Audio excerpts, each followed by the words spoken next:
Yesu nashimwe. Bavyagiye iburyo bw'Imana Data wa twese. Amen. Amen. Yesu nashimwe cyane. Amen. Ndiko ndavuga Yesu umwami w'abantu. Yesu nashimwe. Amen. Yarapfuye agirane. Hari ikindi kintu gikomeye ngira mvuge. Yesu nashimwe. Amen. Nariko ndavuga ibintu wenyene ubwiwe Data Yesu yiharije. Atawundi numwe babisangiye. Mubabayeho n'abantu no muzi n'abazozi. Aravyiharije. Ndakuvuga bikeye gusa. Yesu nashimwe. Amen. Ngira ngo murabizi ko umunsi acika.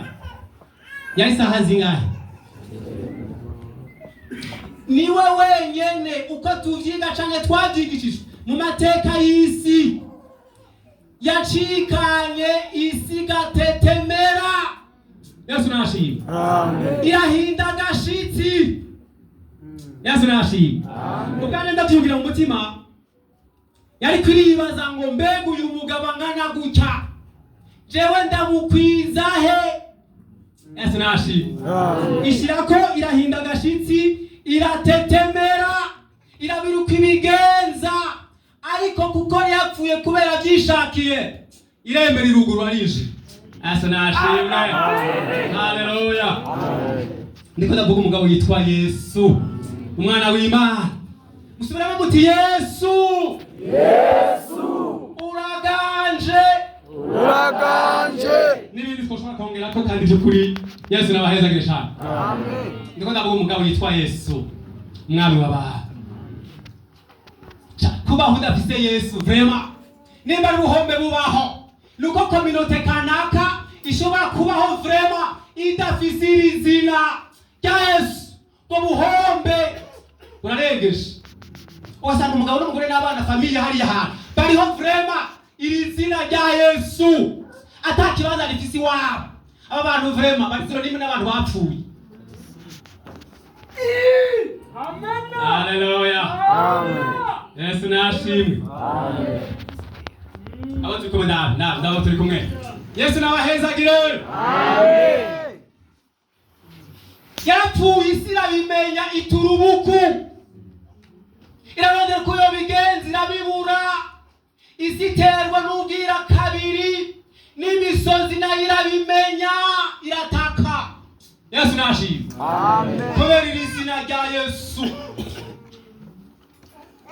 Sinzi mate navuze ngo ushobora kuba mwana bikurikira agenda hino. Hari ahandi hantu mwavyumvise ibi. Turafise abami batwaye Burundi twiga mu byakahise kera. Bamwezi Gisabo bantare rugamba n'abandi benshi barapfuye atara bari bavyegere bandi babimenya haciye umwanya ntababimenye n'ibyatsi biri ruhande yabo ntivyabimenye ibyatsi. Yesu nashimwe. Amen.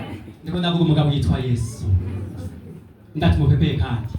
Amen. Amen. Ego kweli. Haleluya. Amen.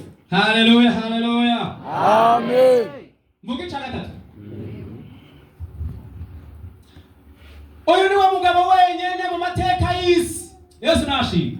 Amen. Byakunze kavuka kandi nyina atigeza menye icyitwa umugabo wenyene Yesu wenyene.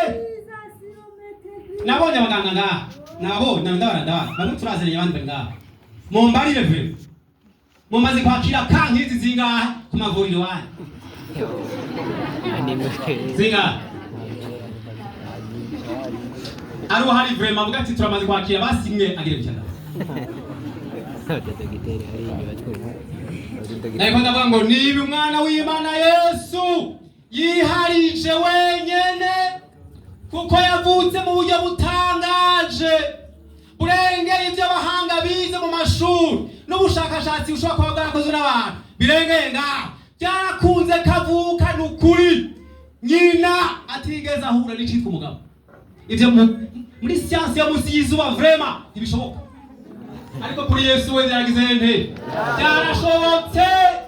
Amen. Amen. Ego kweli byarashobotse, byarashobotse kweli. Yesu nashimwe. Amen. Yesu nashimwe kandi. Amen. ngira mu gicakane Yesu nashimwe. Amen. Ndiko ndasoma amajambo y'Imana mpora nezerwa, navuze ngo ndatangara nkongera kanezerwa.